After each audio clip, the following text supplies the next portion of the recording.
ডাক্তারদের টানা 5 দিনের ধর্মঘটে চট্টগ্রামে ভেঙে পড়েছে চিকিৎসা ব্যবস্থা, বন্ধ সব বেসরকারি ক্লিনিক ও ডায়াগনস্টিক সেন্টার, সীমাহীন দুর্ভোগে রোগীরা।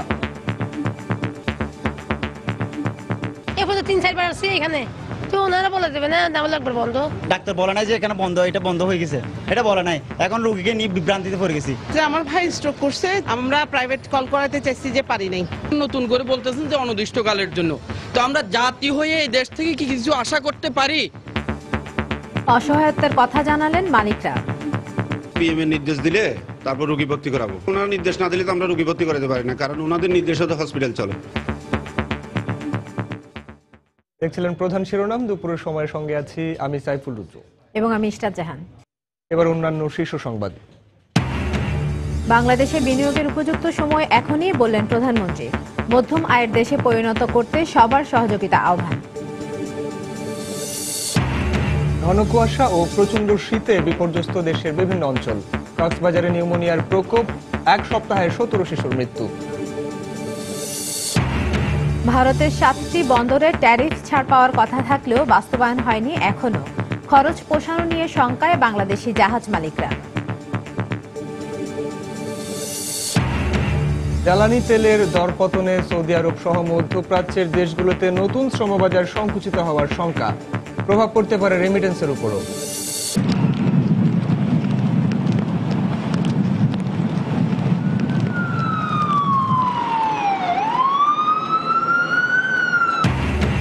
তুষার ঝড়ে অচল নিউ ইয়র্ক। যুক্তরাষ্ট্রের 11টি অঙ্গরাজ্যে জরুরি অবস্থা জারি। এ পর্যন্ত 18 জনের মৃত্যু।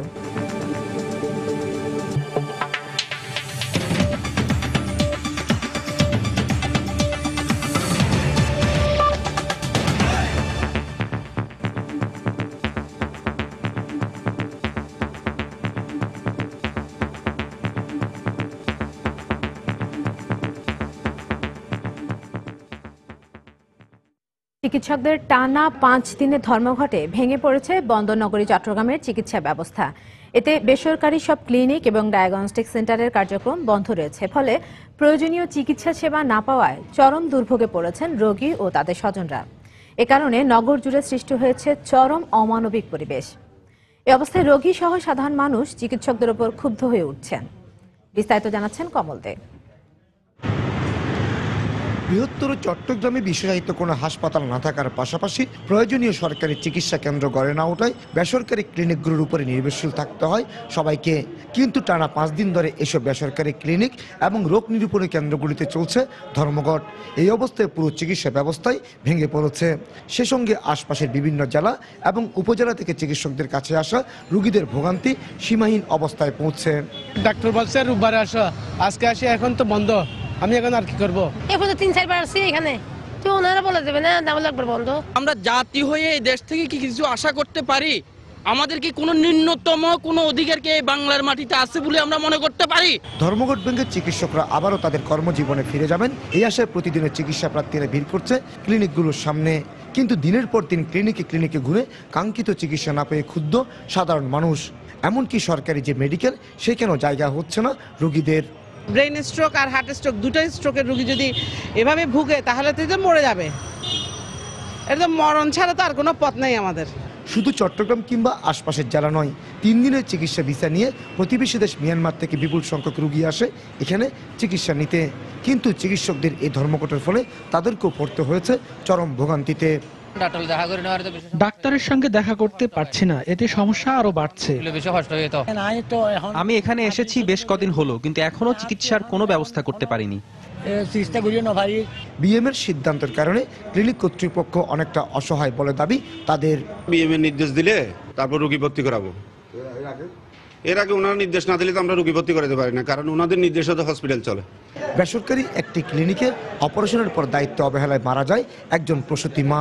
এছাড়া অপারেশনের পর অপর একজন রোগীর শরীরে গজ রেখে সেলাই করে দেওয়া হয়।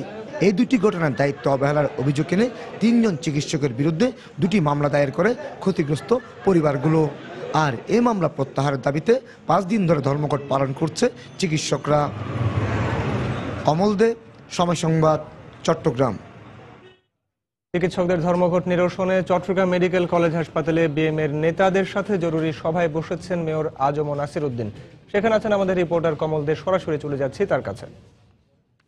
ধন্যবাদ রুদ্র। চিকিৎসকদের যে ধর্মঘট চলছে বেসরকারি ক্লিনিক এবং ডায়াগনস্টিক সেন্টারে, তার আজ 5 দিন অতিবাহিত হতে যাচ্ছে, আর এর ফলে কিন্তু জনগণকে চরম ভোগান্তি পোহাতে হচ্ছে। আপনি জানেন চট্টগ্রামে এমনি তো সরকারি চিকিৎসা কেন্দ্র তেমন নেই, এর ফলে কিন্তু জনগণকে এসব বেসরকারি ক্লিনিকগুলোর উপর ভরসা করতে হয়, এমনই তেমন ভরসা।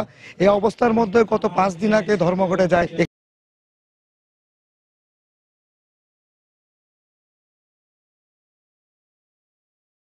মধ্যে একজন প্রসূতি মায়ের মৃত্যু হয় চিকিৎসকের ভুলের কারণে।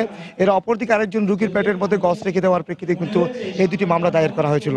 এখন মামলা দায়েরের ক্ষেত্রে কিন্তু এই মামলা দায়েরের পরপর এইসব মামলা প্রত্যাহারের জন্য দাবি জানিয়ে এসে বিএম এবং তারা এই ধর্মঘটের ডাক দেয়। আর এর ফলে আমরা দেখেছি কিন্তু এই ধর্মঘট প্রত্যাহারের একটি সম্ভাবনা রয়েছে। আজকের এই পেশাজীবী সমাবেশ মূলত এতক্ষণ পর্যন্ত আমরা রোগীদের কথা শুনেছিলাম, আর চিকিৎসকরা তাদের বক্তব্য তুলে ধরার জন্য এই পেশাজীবী সমাবেশের আয়োজন করেছে এবং এই পেশাজীবী সমাবেশ থেকে তারা হয়তো ধর্মঘট প্রত্যাহার করবে বলে আশা করা হচ্ছে। কারণ আমরা যতটুকু জানতে পেরেছি চট্টগ্রামের সিটি মেয়র আজম নাসির উদ্দিন তিনি চিকিৎসকদের সাথে কথা বলেছেন এবং সেই সাথে আরেকটি বিষয়, চট্টগ্রাম প্রেস ক্লাবের সভাপতি কলিম সারোয়ার মূলত এই সমঝোতার উদ্যোগটি নিয়েছেন। ডাক্তার এবং সংশ্লিষ্ট যতগুলি পক্ষ রয়েছে তাদের পক্ষের সাথে গতকাল রাতে তারা একটি আলোকিত বৈঠক করে এবং বৈঠকের মধ্যে সিদ্ধান্ত হয় এই পেশাজীবী সমাবেশ, এই সমাবেশ থেকে আজম নাসির এসে অংশ নেবেন এবং এখান থেকে মূলত তারা ধর্মঘট প্রত্যাহার করবেন বলে একটা কথা হচ্ছে।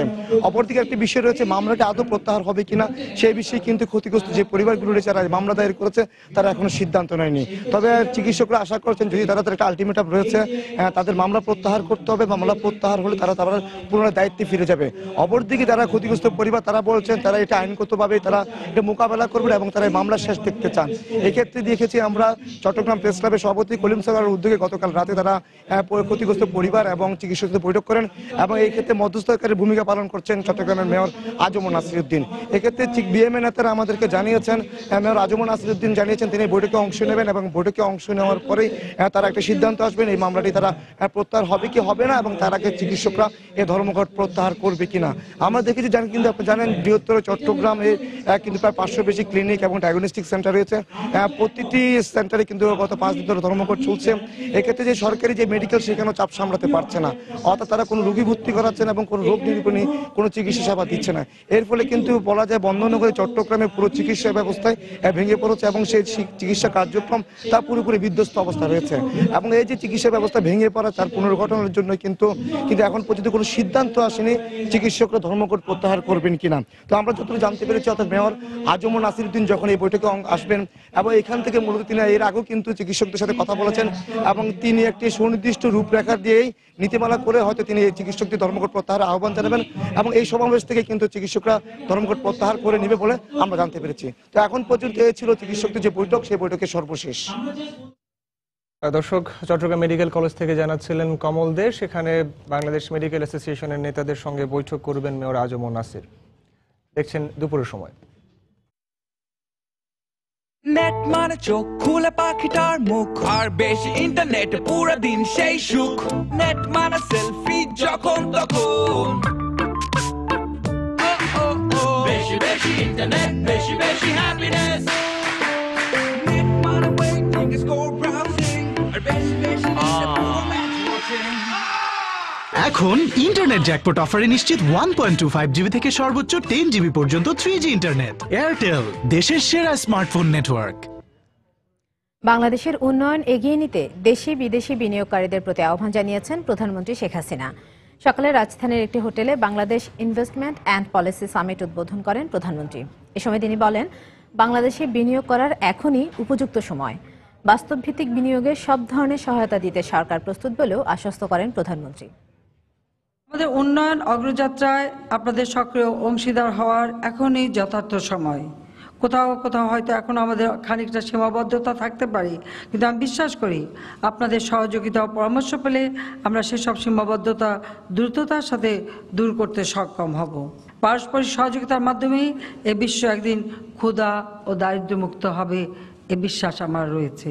তবে বিশ্বকে করতে না পারলেও এই অঞ্চলকে করতে পারবো, দক্ষিণ এশিয়াকে করতে পারবো, সে বিশ্বাস আমরা রাখি। আমি আপনাদের, বিশেষ করে দেশি বিদেশি বিনিয়োগকারীদের নিশ্চিত করতে চাই যে আমরা আপনাদের বাস্তবভিত্তিক বিনিয়োগ প্রস্তাবনা বাস্তবায়নে সব ধরনের সহায়তা দেওয়ার জন্য প্রস্তুত।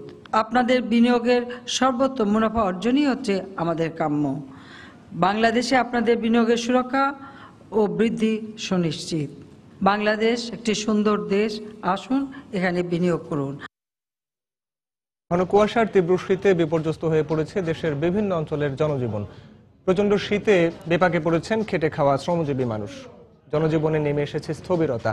আজ সকালে দেশের সর্বনিম্ন তাপমাত্রা রেকর্ড করা হয়েছে চুয়াডাঙ্গায় 6.1 ডিগ্রি সেলসিয়াস। আমাদের ব্যুরো প্রতিবেদক ও জেলা প্রতিনিধিদের পাঠানো তথ্য ছবি নিয়ে ডেস্ক রিপোর্ট।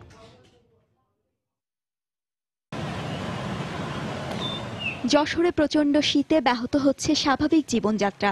ঘন কুয়াশায় দুর্ঘটনা এড়াতে হেডলাইট জ্বালিয়ে সড়কে যানবাহন চলাচল করছে। শীত উপেক্ষা করেই কর্মস্থলে ছুটছে কর্মজীবী মানুষ। চলাফেরায় অনেক কষ্ট হচ্ছে, তারপরে চলাফেরা তো করতে হবে, প্রতিদিন কর্মে যেতে হয়। আমরা তো কর্ম করি, ঠান্ডার সাথে আমাকে যুদ্ধ করে চলতে হয়। ঠান্ডায় ঘরতে বেরোতে পারছি না, কাজ কাম ঠিক মতো করতে পারছি না। রাজশাহীতেও গত দুদিনের চেয়ে তাপমাত্রা আরও কমেছে। এদিন সর্বনিম্ন তাপমাত্রা রেকর্ড করা হয়েছে 6.8 ডিগ্রি সেলসিয়াস। ঠান্ডার জন্য কাজ কাম করতে পারছি না ভাই, কি করে পেটের দোকান আসতেছে ভাই। কাপড় চুপড় এত পরে আছে, তাও শীত যাচ্ছে না, এত শীত পড়ছে।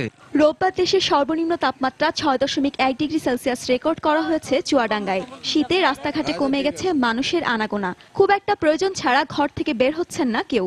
প্রচন্ড হচ্ছে ঠান্ডা, ঠান্ডার কারণে আমরা কোনো কাজ কাম করতে পারছি না, বেড়াতেও পারছি না। জায়গায় কাজ কাম করি যে আমাদের নিয়ে আনবে, তাও যেতে পারছে না, অসুখ বিসুখে ভুগছে। কুড়িগ্রামে শীতজনিত রোগের প্রকোপ দেখা দিয়েছে। এসব রোগ থেকে বাঁচতে নানা পরামর্শ দিচ্ছেন চিকিৎসকরা।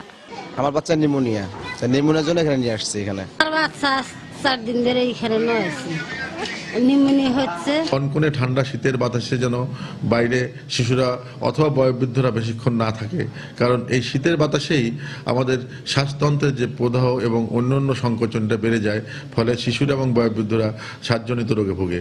নাটোরেও জেগে বসেছে শীত। কুয়াশা ও কনকনে ঠান্ডায় বিপর্যস্ত হয়ে পড়েছে জনজীবন। এছাড়া রংপুর, পঞ্চগড়, দিনাজপুর, পাবনা, লালমনিরহাট, ভোলা, নীলফামারী, ঠাকুরগাঁও ও গাইবান্ধায় প্রচণ্ড শীত ও হিমেল হাওয়ায় দুর্ভোগে পড়েছেন সাধারণ মানুষ। ইসমাত জাহান, সময় সংবাদ। এদিকে তীব্র শীতে কক্সবাজারে বেড়ে গেছে নিউমোনিয়ায় আক্রান্ত রোগীর সংখ্যা। জেলা সদর হাসপাতাল সহ 5টি উপজেলা স্বাস্থ্য কমপ্লেক্সে রোগীর চাপ বেড়ে যাওয়ায় সেবা দিতে হিমশিম খাচ্ছেন চিকিৎসক ও নার্সরা।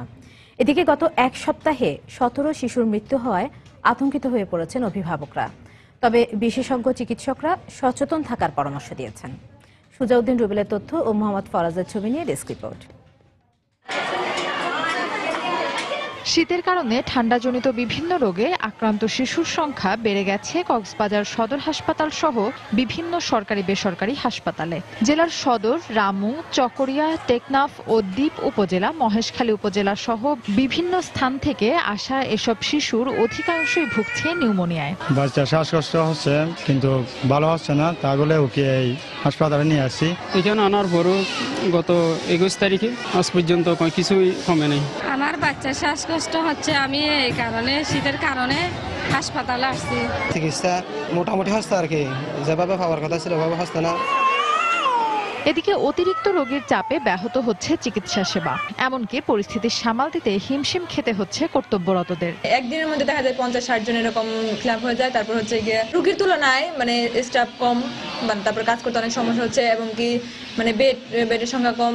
এদিকে হাসপাতালের চিকিৎসকরা বলছেন পরিবারের অসচেতনতার কারণে মৃত্যুর দিকে ধাবিত হচ্ছে নিউমোনিয়ায় আক্রান্ত শিশুরা। তবে চিন্তিত না হয়ে দ্রুত চিকিৎসকের শরণাপন্ন হওয়ার পরামর্শ শিশু বিশেষজ্ঞদের। যারা একটু সচেতন, যাদের আর্থিক অবস্থা ভালো, তারা বাচ্চাদের অবস্থা একটু খারাপ হলে তারা মেডিকেল অ্যাডমিশন নেয়। পেশেন্ট যারা ভর্তি হয় তাদের ম্যাক্সিমাম দরিদ্র, তাদেরকে রেফার করতে হয়। কিন্তু ওই পেশেন্টগুলো যে রেফার আসলে চলে যাবে এই ধরনের সিচুয়েশন তাদের নেই। বাচ্চা যখন শ্বাসকষ্ট হবে তখন যদি নিকটস্থ ডাক্তারের পরামর্শ নেওয়া হয়, তাহলে এই রোগীগুলো আর্লি যদি রেফার করা হয়, এই রোগীগুলোর মোর্টালিটি একদম কমে যাবে। তবে বুকের দুধ কন্টিনিউ করতে হবে এবং ভ্যাকসিনেশনটা আপ টু ডেট রাখতে হবে। এটা ভয়ের কিছুই নাই। হাসপাতাল সূত্রে জানা গেছে গত 10 দিনে নিউমোনিয়ায় আক্রান্ত হয়ে ভর্তি হয়েছে 337 জন। এদের মধ্যে গত এক সপ্তাহে মারা গেছে 17 শিশু। সময় সংবাদ, কক্সবাজার। কুয়াশা কেটে গেলে আগামী 2 দিনের মধ্যে রাজধানীতে শীতের তীব্রতা কমে আসবে বলে জানিয়েছে আবহাওয়া অধিদপ্তর। তবে ঢাকার বাইরে বিভিন্ন জেলার তাপমাত্রা আরও কমবে উল্লেখ করে বলা হয়েছে 26 জানুয়ারির পর শৈত্যপ্রবাহের আশঙ্কা নেই। ঢাকায় আমরা দেখেছি যে গতকালের চেয়ে আজকের ফিলিংসটা মনে হয় একটু শীতের যে অনুভূতি আমরা বলি, যে অনেকে হয়তো মনে করতে পারে শৈত্যপ্রবাহ ঢাকায়, তো আসলে টেম্পারেচারটা অনেক 10-এর উপরেই আছে এখন পর্যন্ত, যেটা আছে ঢাকায় 12.5। ঢাকার এই অবস্থাটা হয়তো বা আগামী 2 দিন পরে আমরা ওরকম আরও বেশি কিছু আশঙ্কা করছি না, 2 দিন পর থেকে হয়তো টেম্পারেচারটা একটু একটু করে বেড়ে যেতে পারে। দক্ষিণাঞ্চলের দিকে কালকের দিকে হয়তো বা কিছুটা এক্সটেনশন হতে পারে, যে হয়তো বা আপনার চিটাগং এরিয়ার যে লোকজন তারাও কিছুটা মানে শীতের অনুভূতিটা তাদের কাছেও বাড়বে। দুপুরের সময় আরও থাকছে সমুদ্র সীমায় কর্তৃত্ব প্রতিষ্ঠায় নৌবাহিনীর পর এবার শক্তিশালী হচ্ছে কোস্টগার্ড। কেনা হয়েছে 4টি পেট্রোল ভ্যাসেল, আসছে হেলিকপ্টার, পেট্রোল ক্রাফট।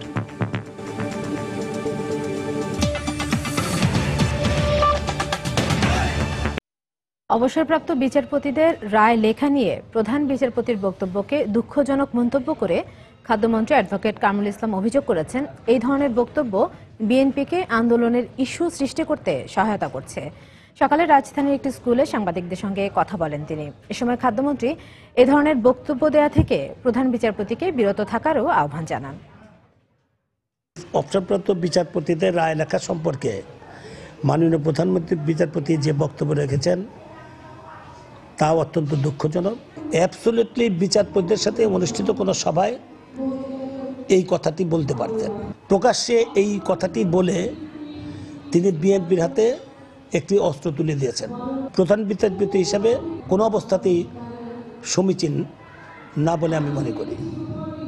আজকে তত্ত্বাবধায়ক সরকার যদি প্রস্তাবিত হয় তাহলে মাজদার হোসেন মামলার রায়, যেই রায় অবসরে থাকাকালীন প্রধান বিচারপতি মোস্তফা কামাল সাহেব দিয়েছিলেন, যেই রায়ের ভিত্তিতে বিচার বিভাগ স্বাধীন হয়েছিল, নির্বাহী বিভাগ থেকে আর পৃথক হয়েছিল, সেই রায়টিও প্রস্তাবিত হয়ে যায়। মাননীয় প্রধান বিচারপতি এর আগেও নির্বাহী বিভাগ, বিচার বিভাগ সম্পর্কে একটি প্রশ্ন তুলে বিতর্কের জন্ম দিয়েছিলেন। একজন রাজনৈতিক কর্মী হিসাবে বা মন্ত্রী হিসাবে আমার অতিকথন সাজে, কিন্তু বাংলাদেশের প্রধান বিচারপতির অতিকথন শোভা পায় না। দয়া করে এমন কোনো কথা বলে বিতর্কের সৃষ্টি করবেন না যাতে করে রাজনৈতিক দলগুলো কোনো ইস্যু পায়। আপনার কথা নিয়ে কোনো বিতর্ক সৃষ্টি হলে সেটা জাতির জন্য, দেশের জন্য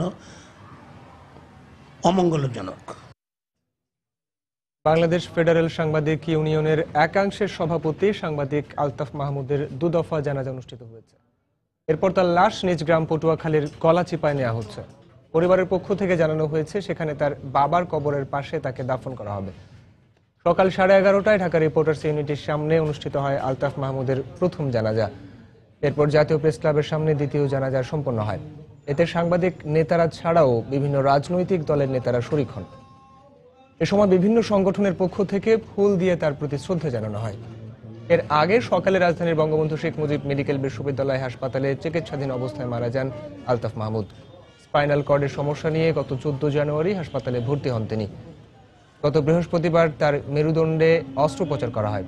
এরপর থেকেই তিনি আইসিইউতে ছিলেন। আলতাফ মাহমুদ সাপ্তাহিক খবর পত্রিকার মাধ্যমে তার কর্মজীবন শুরু করেন। সর্বশেষ তিনি দীর্ঘদিন দৈনিক ডেস্টিনি পত্রিকায় কর্মরত ছিলেন। আমরা সবাই শোকাহত, মর্মাহত, এবং তিনি সারা জীবন সাহসী সাংবাদিকতা করেছেন, সৎ সাংবাদিকতা করেছেন। পেশাজীবী সাংবাদিক হিসাবে তিনি যেমনি তার পেশার দায়িত্ব পালন করেছেন অত্যন্ত সততার সাথে, পাশাপাশি তিনি সাংবাদিক সমাজের নেতৃত্ব দিয়েছেন। গণমাধ্যমের একজন শীর্ষ পর্যায়ের কর্মকর্তা হিসাবে শেষ দিন পর্যন্ত কাজ করেছেন। উনার এই অকাল মৃত্যুতে গণমাধ্যমের অপূরণীয় ক্ষতি হয়ে গেল। এটা পুষিয়ে নেওয়া খুবই কঠিন কাজ হবে। তবে আলতাফ মাহমুদের এই মুহূর্তে আমাদের মাননীয় প্রধানমন্ত্রী এবং সরকার তার পাশে আছেন, ছিলেন এবং ভবিষ্যতেও থাকবে। সাংবাদিক আলতাফ মাহমুদের মৃত্যুতে শোক প্রকাশ করেছেন রাষ্ট্রপতি মোহাম্মদ আব্দুল হামিদ, প্রধানমন্ত্রী শেখ হাসিনা ও speaker Shirin Sharmin Chowdhury. BNP chairperson Begum Khaleda জিয়ার ছোট ছেলে আরাফাত রহমান কোকোর প্রথম মৃত্যুবার্ষিকীতে তার কবরে ফুল দিয়ে শ্রদ্ধা জানিয়েছেন দলটির ভারপ্রাপ্ত মহাসচিব মির্জা ফখরুল ইসলাম আলমগীর। দুপুরে রাজধানী বনানীতে দলের স্থায়ী কমিটির সদস্য নজরুল ইসলাম খানকে সঙ্গে নিয়ে কোকোর কবরে শ্রদ্ধা জানান তিনি। এ সময় কোকোর রুহের মাগফিরাত কামনা করে বিশেষ দোয়া করা হয়। পরে শীতার্তদের মাঝে শীত বস্ত্র বিতরণ করেন ফখরুল।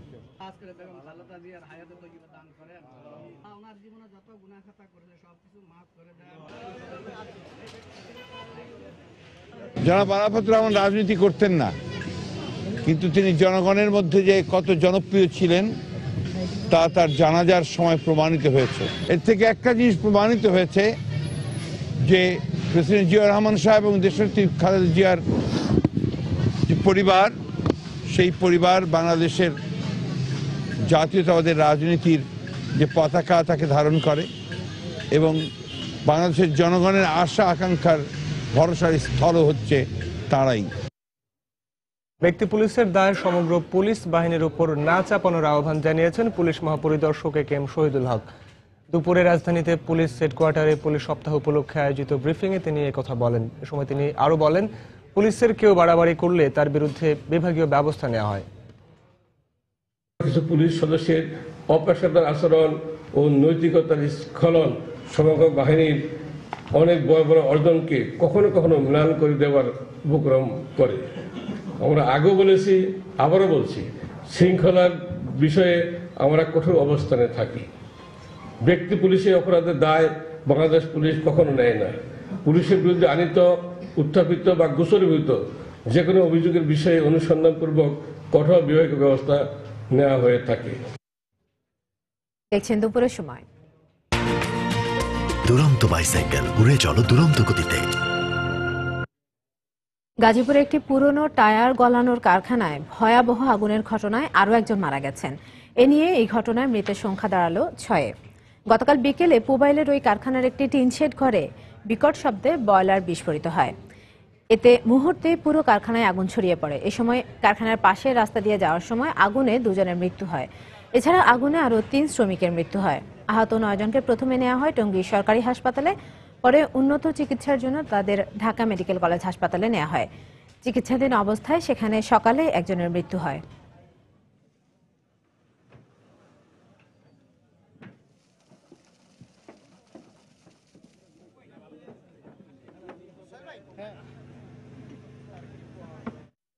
বাংলাদেশ বেসরকারি বিমান চলাচল কর্তৃপক্ষের পক্ষ থেকে শাহজালাল আন্তর্জাতিক বিমানবন্দরে বিমান দুর্ঘটনা প্রতিরোধে সিভিল এভিয়েশনের বিশেষ মহড়া অনুষ্ঠিত হয়েছে। আন্তর্জাতিক বেসামরিক বিমান চলাচল সংস্থার নির্দেশ অনুযায়ী প্রতিটি আন্তর্জাতিক বিমানবন্দরে প্রতি 2 বছরে একবার জরুরি দুর্যোগ মোকাবেলা মহড়ার বাধ্যবাধকতা রয়েছে। তারই অংশ হিসেবে এই মহড়া অনুষ্ঠিত হয়। এতে প্রধান অতিথি হিসেবে যোগদান শেষে বেসামরিক বিমান পরিবহন ও পর্যটন মন্ত্রী রাশেদ খান মেনন জানান, যাত্রী সেবা উন্নত করতে বিভিন্ন ধরনের পদক্ষেপ গ্রহণ করেছে মন্ত্রণালয়। এ সময় তিনি আরো বলেন, আন্তর্জাতিকভাবে বিমানের মান আরো বাড়ানোর কাজও চলছে।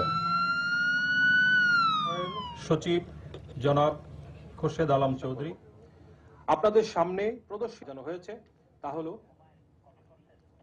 আপনারা জানেন যে সম্প্রতি সময়ে সায়মাল সার্কে যে আপনার বিমান দুর্ঘটনা ঘটেছে, যেখানে বোম ব্লাস্ট হয়েছিল, তারপর থেকে এভিয়েশন সিকিউরিটি আন্তর্জাতিকভাবে এটাকে রিভিউ করা হচ্ছে।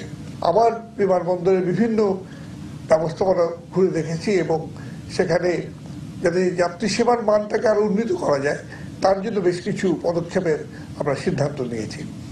এই ক্ষেত্রে কিন্তু আমাদের যেটা সবচেয়ে বড় প্রয়োজন হবে সেটা হলো আমাদের সংবাদপত্র এবং প্রিন্ট মিডিয়া, ইলেকট্রনিক মিডিয়ার আন্তরিক সহযোগিতা। দুপুরের সময় আরো থাকছে। Rajshahi satellite town high school মাঠে নির্মাণ হচ্ছে শিক্ষা প্রকৌশল অধিদপ্তরের ভবন। খেলার মাঠ দখলে স্থানীয়দের ক্ষোভ, অধিদপ্তরের ভিন্ন বক্তব্য।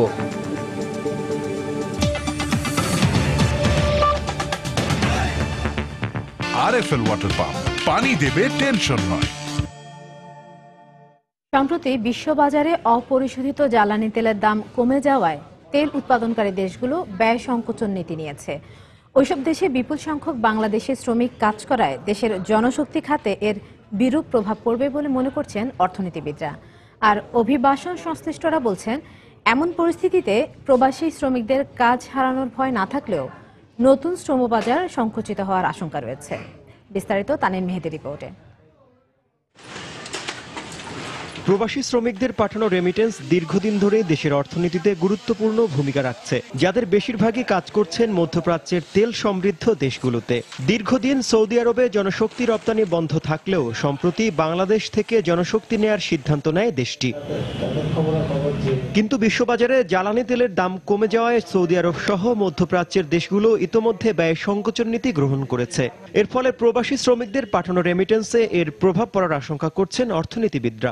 সৌদি আরবে ইতিহাসের প্রথম বাজেট ডেফিসিট হচ্ছে এবং ট্যাক্স বাড়ানো কিংবা সোশ্যাল সিকিউরিটি এবং অন্যান্য যেগুলো ছিল আগে সেগুলো কমানোর উদ্যোগ নিচ্ছে। এই ধরনের চেহারা সৌদি আরবে কখনো হয়নি। অন্যান্য দেশের অর্থনীতিতেও তাদের এখন হিসাব নিকাশ বাড়াতে হচ্ছে এবং সেই বাজেট কাট করার জায়গাগুলোতে যদি বাংলাদেশের শ্রমিক বেশি থাকে সেক্ষেত্রে এটার প্রভাব পড়ার সম্ভাবনা আছে। অপরদিকে অভিবাসন সংশ্লিষ্টরা বলছেন, বর্তমান প্রেক্ষাপটে তেল সমৃদ্ধ দেশগুলোতে কর্মরত বাংলাদেশি শ্রমিকদের কাজ হারানোর ভয় না থাকলেও জনশক্তি রপ্তানিতে এর নেতিবাচক প্রভাব পড়বে। একভাবে এটা যে স্টেবল করে তা না, কোনো কোনো ইয়ারে দেখবেন এটা বাড়ছে, কোনো কোনো ইয়ারে কমছে। ইভেন রেমিটেন্স প্রেরণের যে মাত্রাটাও কিন্তু কম বেশি নানাভাবেই এটা কিন্তু কমে যায় আবার বেড়ে যায়। তো ওটাই একমাত্র ইন্ডিকেটর হবে এটা আমি আসলে মনে করি না। সৌদি আরবে, তারপরে দুবাইতে কথাবার্তা চলছে, কাতারে একটা মুভমেন্ট, একটা ফ্লোটাও বেড়েছে।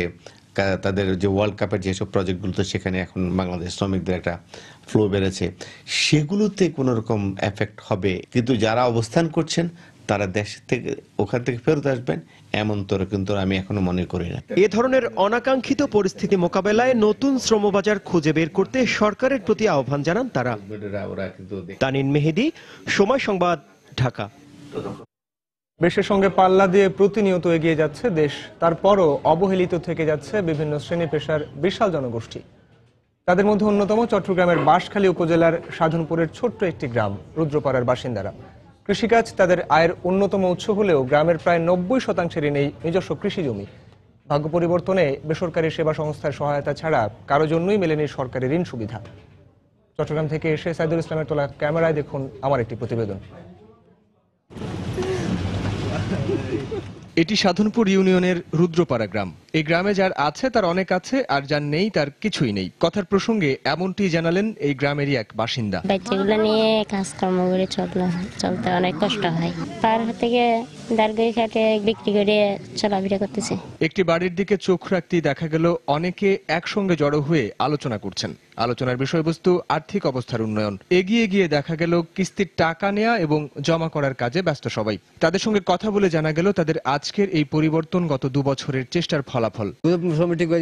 কিছু পয়সা জমাই আর কিছু ফাউন্ড ক্ষেত আর কিছু সাজগি প্রতি মাসে 20 টাকা 30 টাকা 50 টাকা যা যে সামর্থ্য এবার আমরা জমা করছি। 10,000 টাকা নেই, আমি একটা ছোট দোকানের দোকান খুলছি আর কিছু খেতি কলা করছি। আমি ফেডারেশন থেকে ঋণ দিচ্ছি।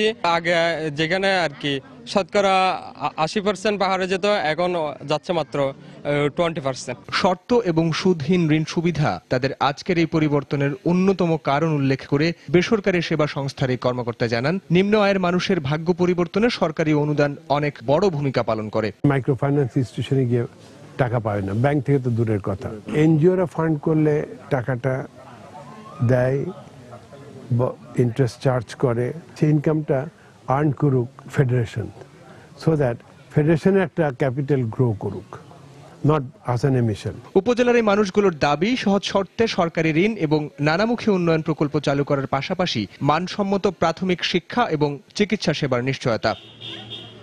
সাইফুল রুদ্র, সময় সংবাদ, বাঁশখালী, চট্টগ্রাম।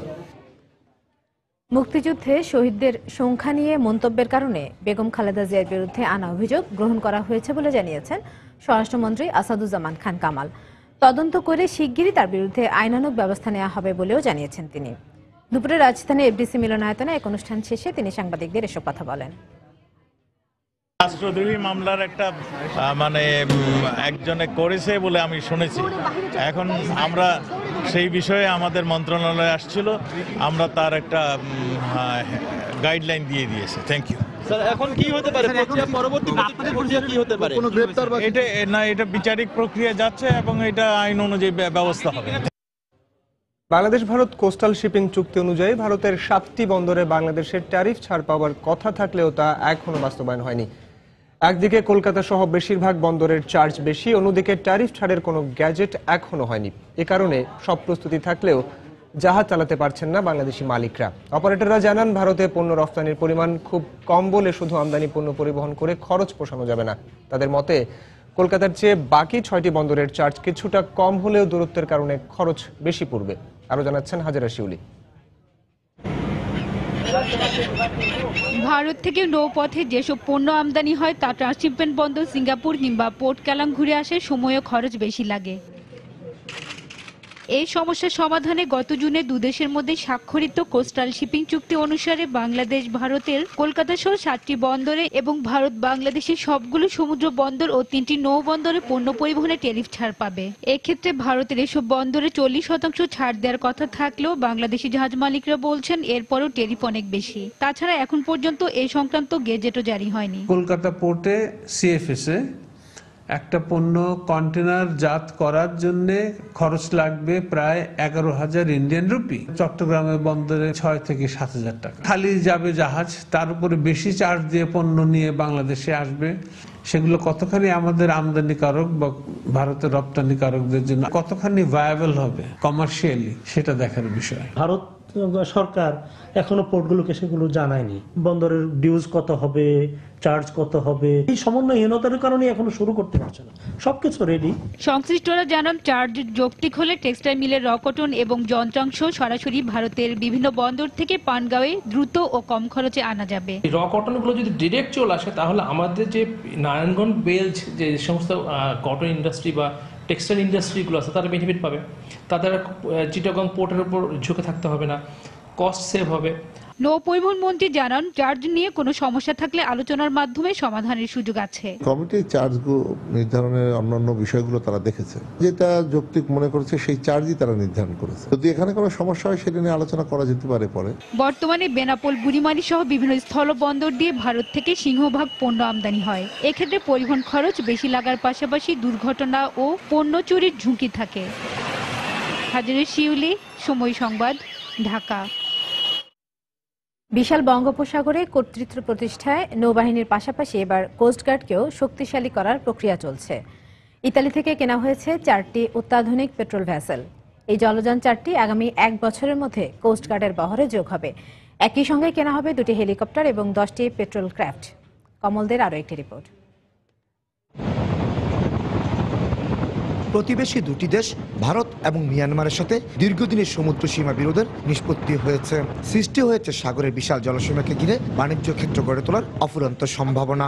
কিন্তু পর্যাপ্ত নিরাপত্তার অভাবে এখন পর্যন্ত সাগরের এই জলসীমাকে কাজে লাগাতে পারেনি সরকার। যে সমুদ্র সীমা আমরা জয় হয়েছে, বাংলাদেশ জয় করেছে, সেখানে যদি পর্যাপ্ত সিকিউরিটি দিয়ে যদি আমরা এটা কাজে লাগাতে পারি তাহলে মিডল ইনকাম কান্ট্রিতে যাওয়া, উন্নত দেশে যাওয়ার খুবই বিরাট একটা চান্স। বাংলাদেশের জলসীমা নিরাপত্তা নিশ্চিত করার জন্য নিয়োজিত রয়েছে নৌবাহিনী। এর পাশাপাশি উপকূলরক্ষী কোস্টগার্ডের দায়িত্ব পালনের সুযোগ থাকলেও প্রয়োজনীয় জলযানের অভাবে সেটা সম্ভব হচ্ছে না। তাই এই বাহিনীকে অত্যাধুনিক করার লক্ষ্যে কাজ শুরু করেছে সরকার। 8টি অফশোর পেট্রোল ভেসেল ক্রয়ের অনুমোদন দিয়েছেন। তার মধ্যে 4টা আমরা ক্রয় করে ফেলেছি, যেটা ইটালিতে রিফারবিশ হচ্ছে। 2টো আগামী জুন মাসে বাংলাদেশে এসে পৌঁছবে। কোস্টগার্ডের আধুনিকায়নে শুধু জলযানই নয়, সমুদ্র পর্যবেক্ষণে আকাশপথের কথাও ভাবা হচ্ছে। 2টো হেলিকপ্টার ক্রয়ের নীতিগত অনুমোদনও আমাদেরকে দিয়েছেন। বাংলাদেশ কোস্টগার্ডে যদি আমাদের বড় জাহাজ থাকে এবং হেলিকপ্টার থাকে, আমাদের সক্ষমতা আগের চেয়ে অনেক বৃদ্ধি পাবে। পূর্ব, পশ্চিম, দক্ষিণ এবং ঢাকা নামে 4 জনে বিভক্ত কোস্টগার্ডে বর্তমানে জনবল রয়েছে 3,339 জন। জনবল আরও 1,330 জন বাড়ানোর একটি প্রস্তাবনা অর্থ মন্ত্রণালয়ে বিবেচনাধীন রয়েছে। কমল Dey, Somoy Sangbad, Chattogram. Rajshahi satellite town high স্কুলের মাঠে শিক্ষা প্রকৌশল অধিদপ্তর নিজস্ব ভবন নির্মাণ শুরু করায় খেলাধুলার জায়গা পাচ্ছে না শিক্ষার্থীরা। খেলার মাঠ দখল হওয়ায় ক্ষুব্ধ শিক্ষার্থী ও এলাকাবাসী ভবনটি অন্যত্র সরিয়ে নেওয়ার দাবি জানিয়েছেন। তবে বিষয়টি মানতে নারাজ শিক্ষা প্রকৌশল অধিদপ্তর। হাবিবুর রহমান পাপ্পুর তোলা ছবিতে আরো জানাচ্ছেন Saifur Rahman Rocky. Rajshahi satellite town high school মাঠে খেলাধুলার পাশাপাশি দুরন্তপনায় মেতে ওঠে ক্ষুদে শিক্ষার্থীরা। তবে সম্প্রতি নগরীর উপশহর এলাকার একমাত্র এই মাঠটিতে 6তলা ভিতের দ্বিতল ভবনের নির্মাণ কাজ শুরু করেছে শিক্ষা প্রকৌশল অধিদপ্তর। এতে খেলার মাঠের পরিধি একেবারে সীমিত হয়ে পড়েছে। ক্রিকেট, ফুটবল অনেক কিছুই খেলতাম, যদি লেগে যায় তবে আমার কাজটা অনেক সময় ভেঙে যেতেও পারে, খেলা আবার কঠিন হয়ে যাবে। বিল্ডিংটা হওয়ার কারণে বাচ্চাদের খেলাধুলা ব্যাহত হবে এবং তার মানসিক শারীরিক বিকাশে অবশ্যই তারা ক্ষতিগ্রস্ত হবে। স্কুল নির্মাণের জন্য হাউজিং স্টেট 1969 সালে 84 কাঠা জমি স্যাটেলাইট টাউন হাই স্কুল কর্তৃপক্ষকে দেয়। শিক্ষা প্রকৌশল অধিদপ্তরের কর্মকর্তার দাবি 12 কাঠা জমি নিয়ে দাপ্তরিক ভবন নির্মাণের কারণে খেলতে কোনো অসুবিধা হবে না। আমার দৃষ্টিতে বিং ইঞ্জিনিয়ার হিসেবে, সিভিল ইঞ্জিনিয়ার হিসেবে আমি বলতে পারি যেটুকু থাকবে বাচ্চাদের খেলার জন্য এনাফ থাকবে, খেলতে পারবে বাচ্চারা, ওখানে তো খুব বেশি বড় বাচ্চা নেই। অবশ্য স্কুলটির শিক্ষকেরা বলছেন তারা পরিস্থিতির শিকার। ছেলেপেলে এখানে খেলে, এখান থেকে অনেক ভালো ভালো খেলোয়াড় তৈরি হয়েছে, আর এই মাঠটা বর্তমানে যদি ছোট হয়ে যায় তো আমাদের নিজেদেরও দেখতে খারাপ লাগবে, কিন্তু আমরা আসলে পরিস্থিতির শিকার হয়ে গেছি, করার কিছু নাই। এদিকে জাতীয় দলের সাবেক ক্রিকেটার মনে করেন এভাবে মাঠগুলো দখল হয়ে যাওয়ায় কমে আসছে ভালো খেলোয়াড় তৈরির সম্ভাবনা। প্লেয়ার আমরা দেখাবো কোত্থেকে যদি সে প্রদর্শন না করতে পারে, একটা মাঠে ম্যাচ না খেলতে পারে, কারণ বিশেষ করে এই মাঠের কারণেই, এখন মাঠ নাই, এই নাই, আপনার খেলবো কোথায়? স্যাটেলাইট টাউন হাই স্কুলে 6ষ্ঠ থেকে 10ম শ্রেণীতে শিক্ষার্থী রয়েছে 350 জন। শিক্ষা প্রকৌশল অধিদপ্তর জানিয়েছে 1,65,00,000 টাকা ব্যয়ে নির্মিত দ্বিতল ভবনটির কাজ শেষ হতে সময় লাগবে 1 বছর। সাইফুর রহমান রকি, সময় সংবাদ, রাজশাহী। ঢাকা আন্তর্জাতিক বাণিজ্য মেলায় বিদেশি গহনা আর লেডিজ ব্যাগ পার্সেল স্টলে ভিড় অন্য যে কোনো স্টলের চেয়ে বেশি। এতে মনের মতো পণ্য পেলেও ক্রেতাদের অভিযোগ দাম তুলনামূলক বেশি। বিক্রেতারা জানালেন মেলার শেষ দিকে এসে বিক্রি যেমন বেড়েছে তেমনি দর্শনার্থীদের আকর্ষণীয় সব অফার দিচ্ছেন তারা। বিস্তারিত কামরুল হাসান সবুজের রিপোর্টে। বাণিজ্য মেলার শুরু থেকেই দর্শনার্থীদের নজর কেড়েছে দেশি বিদেশি গহনার স্টল, যেখানে পাওয়া যাচ্ছে চুড়ি, ব্রেসলেট, গলার মালা, নানান ডিজাইনের ফিঙ্গার রিং, কানের দুল, পায়েল ছাড়াও চোখ জোড়ানো সব অলংকার। দর্শনার্থীরাও অনেকটা সময় নিয়ে দেখে শুনে কিনছেন এসব গহনা। আমি যে ধরনের খুঁজতেছি মানে গোল্ড প্লেটের মধ্যে লকেট, তারপর রিং, দোকানগুলো ঘুরে দেখলাম তো মানে প্রাইস অনেক বেশি, যে কোয়ালিটির থেকে যে প্রাইসটা যেটা ওরা যদি ঠিক মতো রাখে তাহলে সেল এদের একটু বেশি হবে। কাস্টমাররা বেশিরভাগ ইয়ারকাফ চাচ্ছে, এক কানে পরে ব্লুটুথ ইয়ারিং, আর চাচ্ছে আপনার এই ফেদারের ইয়ারিং গুলো, আর চলছে আপনার মাথার টায়রাগুলো 400 টাকার প্রোডাক্টগুলো 150 আমরা দিয়ে ছেড়ে দিচ্ছি। জমজমাট বিক্রি লেডিস ব্যাগ আর পার্সেল স্টলেও। বিক্রেতারা জানালেন অফিসিয়াল আর পার্টি ব্যাগের চাহিদা বেশি, বিক্রি বাড়াতে আগের চেয়ে বেশি মূল্য ছাড়ও দিচ্ছেন তারা।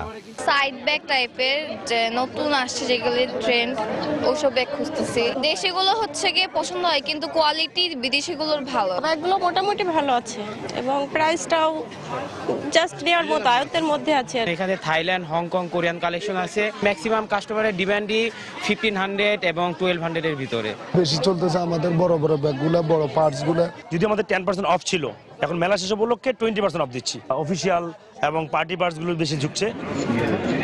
মেলার বাকি দিনগুলোতে এসব স্টলে বিক্রি আরও বাড়বে, এমনটাই জানালেন বিক্রেতারা। কামরুল হাসান সবুজ, সময় সংবাদ, ঢাকা। ৬৯-এর গণ অভ্যুত্থানে শহীদ মতিউর রহমানের প্রতি শ্রদ্ধা জানিয়েছেন খাদ্যমন্ত্রী অ্যাডভোকেট কামরুল ইসলাম। সকালে রাজধানীর বকশী বাজারে নবকুমার ইনস্টিটিউটে মতিউর রহমানের প্রতিকৃতিতে ফুলেল শ্রদ্ধা জানানো হয়। এ সময় বিভিন্ন সামাজিক ও সাংস্কৃতিক সংগঠনও শ্রদ্ধা জানায়। পরে এক সংক্ষিপ্ত আলোচনা সভা অনুষ্ঠিত হয়। এতে বক্তারা নবকুমার ইনস্টিটিউটের সাবেক ছাত্র শহীদ মতিউর রহমানের স্মৃতিচারণ করেন।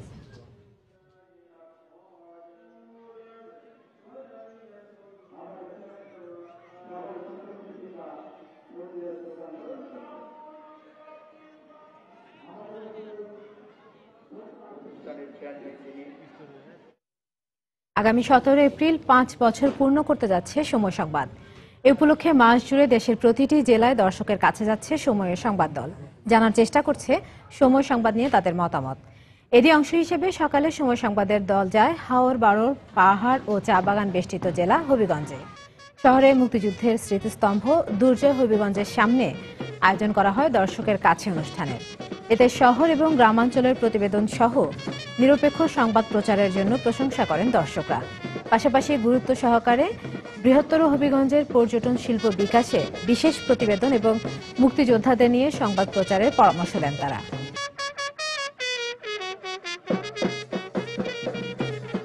তথাকথিত টকশো যেটা, এটার মাত্রা কমাইয়া আপনারা বাস্তব ধর্মীয় সংবাদ পরিবেশন করবেন, এটাই আপনাদের কাছে আমাদের প্রত্যাশা। সময় সংবাদের কাছে আমার এই প্রত্যাশা থাকবে যে আমাদের সংস্কৃতির যে কাজগুলা এগুলা যেন সময় সংবাদ ভালোভাবে তুলে ধরে। জাতীয় এবং আন্তর্জাতিক পর্যায়ে খেলাধুলার পাশাপাশি মফস্বলের খেলাধুলাকে যাতে আরো প্রমোট করা যায়, তৃণমূল পর্যায়ে অনেক প্রতিভা রয়েছে তাদেরকে নিয়ে স্টোরি করা যায় কিনা।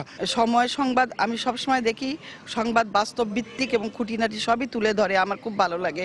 নারীরা যে নিগৃহীত হচ্ছে, শিশুরা যে অপহৃত হচ্ছে এবং মুক্তিপণের দাবিতে তাদেরকে যে মেরে ফেলা হচ্ছে, নারীর সহিংসতা অত্যন্ত রকম বেড়ে গেছে, এগুলো যেন সময় সংবাদ একটু তুলে ধরা হয়।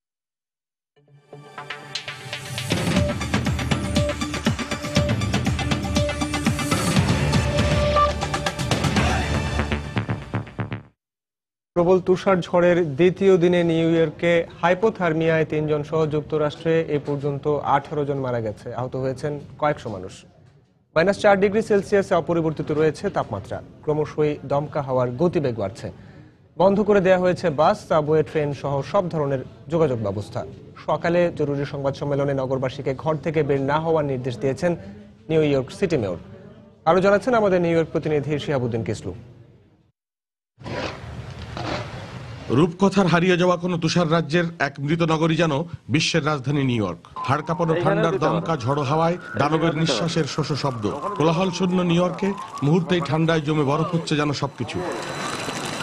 প্রায় 150 বছরের রেকর্ড ভঙ্গ করেছে তুষার ঝড়, বলেছেন নিউ ইয়র্কের মেয়র ব্লাজিও। নগরবাসীকে ঘরে থাকার নির্দেশ দিয়েছেন তিনি। নিউ ইয়র্ক পুলিশকে যে কোনো মূল্যে রাস্তা পরিষ্কার রাখতে বলা হয়েছে। খুব জরুরি প্রয়োজন ছাড়া আপনারা দয়া করে কেউ ঘর থেকে বের হবেন না, কারণ পরিস্থিতি ক্রমশ খারাপের দিকে যাচ্ছে। আমরা আমাদের সর্বোচ্চ চেষ্টা করছি পরিস্থিতি নিয়ন্ত্রণে রাখতে। তুষার ঝড়ের সাক্ষী হতে বাইরে বেরিয়েছেন কেউ কেউ। ভীষণ এনজয় করতেছি, আমার লাইফে এত বেশি এনজয় কখনো করি নাই। আমার স্কুল বন্ধ, সেজন্য আমি এখানে ঘুরতে এসেছি। নিউ ইয়র্কের বাঙালিপাড়া জ্যাকসন হাইটসেও বিরাজ করছে শূন্যতার নীরবতা। অধিকাংশ দোকানপাটই বন্ধ, নেই ক্রেতা। ঘর থেকে বেরই হতে পারছি না, তাছাড়া কাজকর্ম তো বন্ধই আছে, আমরা ঘরে বসেই আছি এই 3 দিন ধরে। তারপরও আজকে আমি বের হয়েছি, আমি বাজার টাজার এটা সেটা করার জন্য। জীবন ধারণের প্রয়োজন মেটানো ছাড়া ঘর থেকে বের হচ্ছে না কেউই। থমকে গেছে শহরের জনজীবন, গতিহীন বিমর্ষ New York. New York never sleep, এই অহংকারে কালিমা লেপে দিয়েছে এই তুষার ঝড়। শিহাবুদ্দিন কিসলু, সময় সংবাদ, নিউ ইয়র্ক, যুক্তরাষ্ট্র। এদিকে ওয়াশিংটন ডিসি সহ যুক্তরাষ্ট্রের পূর্ব উপকূল তুষার ঝড়ে বিপর্যস্ত হয়ে পড়েছে। 90 বছরের মধ্যে এমন প্রাকৃতিক দুর্যোগের কবলে পড়েনি সেখানকার মানুষ। এই ঝড়কে খুবই বিপজ্জনক হিসেবে বর্ণনা করেছে দেশটির আবহাওয়া অধিদপ্তর। তুষার ঝড়ের পর পুরো বরফ জমে পথ, ঘাট, বাড়ির ছাদ, এমনকি আঙিনায়। যুক্তরাষ্ট্রের ওয়াশিংটন, কেন্টাকি ও পেনসিলভানিয়া সহ 20টিরও বেশি অঙ্গরাজ্যে ভারী তুষারপাতের সঙ্গে বইছে ঝোড়ো হাওয়া। দুর্ভোগে পড়েছে প্রায় 8.5 কোটি মানুষ। এখন অনেক বাতাস ও ঠান্ডা। আমার বাড়ির সামনে রাস্তা পরিষ্কার করতে না করতেই আবার বরফে ঢেকে যাচ্ছে। এই পরিস্থিতিতে দুর্ঘটনা এড়াতে জরুরি যানবাহন ছাড়া সব ধরনের যানবাহনের চলাচলের উপর নিষেধাজ্ঞা জারি করেছে প্রশাসন। তুষার ঝড়ের কারণে রাজধানীর সব রেল চলাচল বন্ধ ঘোষণা করা হয়েছে। দুর্যোগপূর্ণ আবহাওয়ার কারণে ওয়াশিংটন ডিসির বিমানবন্দরেও 7,500-এর বেশি ফ্লাইট বাতিল করা হয়েছে। দুপুর 12টায় আমাদের ফ্লাইট ছিল, কিন্তু এখানে আসার পর জানতে পারি ভারী তুষার ঝড়ের কারণে সব ফ্লাইট বাতিল করা হয়েছে। পশ্চিম উপকূলে যাওয়ার আগে এখন আমাদের এই শহরেই 2 সপ্তাহ থাকতে হবে। এর আগে তুষারপাতের কারণে কেন্টাকি ও পেনসিলভানিয়ায় 12 ঘন্টারও বেশি সময় ধরে যানজটের খবর পাওয়া যায়। এছাড়াও বিদ্যুৎ বিচ্ছিন্ন হয়ে পড়ে লাখ লাখ ঘরবাড়ি। এদিকে রাস্তাঘাটে পুরো বরফ জমে যাওয়ায় ওয়াশিংটন ডিসি ও উত্তর ভার্জিনিয়ায় বরফ সরানোর পাশাপাশি তুষার গলানোর জন্য রাস্তায় লবণ ছিটানো হচ্ছে। শিরিন আক্তার, সময় সংবাদ।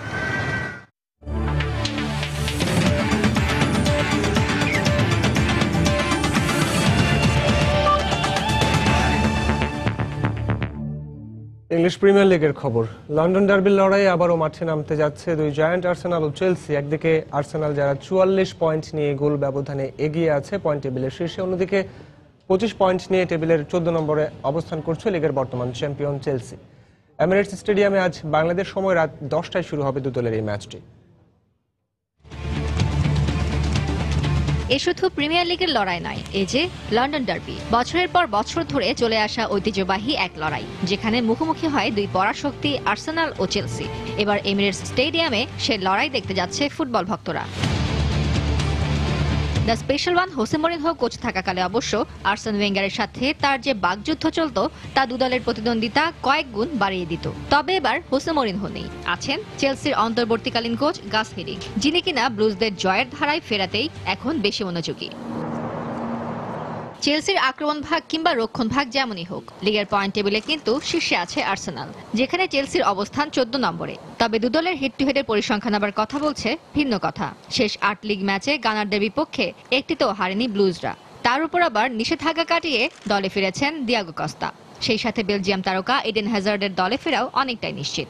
তাই আর্সেনালের বিপক্ষে লিগের 50তম জয় তুলে নিতেই মাঠে নামবে গাস হিডিংকের দল। এদিকে চেলসির বিপক্ষে আর্সেনালের পরিসংখ্যানটা খুব একটা ভালো না হলেও ঘরের মাঠে লিগের শেষ 9 ম্যাচে 7 জয় আর একটিতেও হারের রেকর্ড নেই গানারদের। এছাড়া দলের সুখবর হয়ে ফিরছেন অ্যালেক্সিস সানচেজ ও মেসুত ওজিল। তাই সব মিলিয়ে ম্যাচটি যে প্রতিদ্বন্দ্বিতার হবে তা বলাই যায়। ফারজানা মুমু, সময় সংবাদ। এদিকে লা লিগায় শিরোপা লড়াইয়ে এগিয়ে যেতে স্বাগতিক রিয়াল বেটিসের মুখোমুখি হবে রিয়াল মাদ্রিদ। টেবিলের তৃতীয় স্থানে থাকা মাদ্রিদিস্তানদের সংগ্রহ 43 পয়েন্ট। স্তাদিও বেনিতো ভিলামারিনা স্টেডিয়ামে ম্যাচটি শুরু হবে বাংলাদেশ সময় আজ রাত 1টায়। নতুন কোচ জিদানের পরিকল্পনায় দুর্দান্ত সময় পার করছে রিয়াল মাদ্রিদ। ছন্দে রয়েছেন বেনজেমা ও রোনালদো। চলতি মৌসুমে অ্যাওয়ে ম্যাচে সবচেয়ে বেশি 18 গোলের রেকর্ড এখন মাদ্রিদিস্তানদের দখলে। ইনজুরি কাটিয়ে সেরা একাদশে ফিরতে প্রস্তুত সার্জিও রামোস, কিন্তু ইনজুরির কারণে 3 সপ্তাহের জন্য মাঠের বাইরে থাকবেন তারকা স্ট্রাইকার বেল। তবে তুলনামূলক দুর্বল দল রিয়াল বেটিসের বিপক্ষে তা হয়তো খুব একটা প্রভাব ফেলবে না বলে বিশ্বাস স্বাগতিক কোচ হুয়ান মেরিনোর। কারণ দ্য আন্দালুসিয়ানরা মাদ্রিদিস্তানদের বিপক্ষে গেল 9 ম্যাচে 8 বারই স্বাদ নিয়েছে হারের। সেই সঙ্গে রয়েছে লিগে গেল 6 ম্যাচ গোল বঞ্চিত থাকা রেকর্ড। আর মাদ্রিদিস্তানদের বিপক্ষে ম্যাচটি হারলেই ক্লাব ইতিহাসের সবচেয়ে বেশি হারের রেকর্ড স্পর্শ করবে রিয়াল বেটিস। এদিকে স্প্যানিশ লা লিগায় ঘরের মাঠ ভিসেন্তে ক্যালদেরোনে অ্যাটলেটিকো মাদ্রিদ মুখোমুখি হবে সেভিয়ার। বাংলাদেশ সময় রাত 9টায় শুরু হবে দুদলের এই ম্যাচ। ভিসেন্তে ক্যালদেরোনে মাঠে নামার আগে সেভিয়ার বিপক্ষে অ্যাটলেটিকোর পরিসংখ্যানটা বেশ ভালো। সব ধরনের প্রতিযোগিতায় শেষ 5 ম্যাচের 3টিতে জয় আছে স্বাগতিকদের। এছাড়া লিগের শেষ 10 ম্যাচের একটিতেও সেভিয়ার বিপক্ষে হারের স্বাদ পেতে হয়নি রোজে ব্লাঙ্কোসদের। তবে নিজেদের শেষ 5 ম্যাচের জয়ের খাতায় অ্যাটলেটিকোর চেয়ে এগিয়ে সেভিয়া, যেখানে শতভাগ জয় আছে অতিথিদের। তবে ভিসেন্তে ক্যালদেরোনে 2008 সালের পর স্বাগতিকদের বিপক্ষে এখন পর্যন্ত জয়ের মুখ দেখেনি সেভিয়া। এদিকে ম্যাচের আগে অলিভার তোরেস ও লুকাস ফার্নান্দেজ অনুশীলনে যোগ দিলেও অ্যাটলেটিকোর হয়ে তাদের ম্যাচে ফেরা অনেকটাই অনিশ্চিত। তারপরও জয় তুলে নিয়ে টেবিলের শীর্ষস্থান মজবুত করতে চাইবে সিমিওনের দল।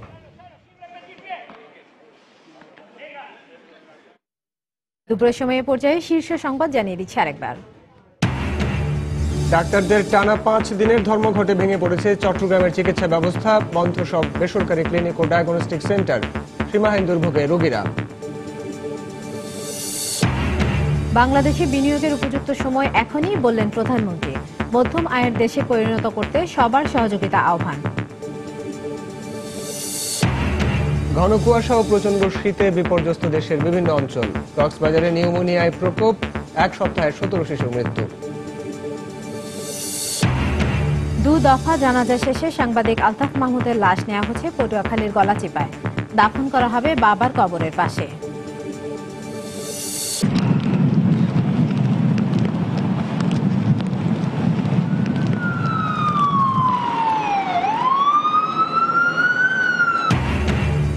তুষারঝড়ে অচল নিউ ইয়র্ক। যুক্তরাষ্ট্রের 11টি অঙ্গরাজ্যে জরুরি অবস্থা জারি। এ পর্যন্ত 18 জনের মৃত্যু। দর্শক, এই ছিল দুপুরের সময়। যে কোনো খবর পেতে ভিজিট করুন সময়নিউজ.tv। সঙ্গে থাকুন সময়।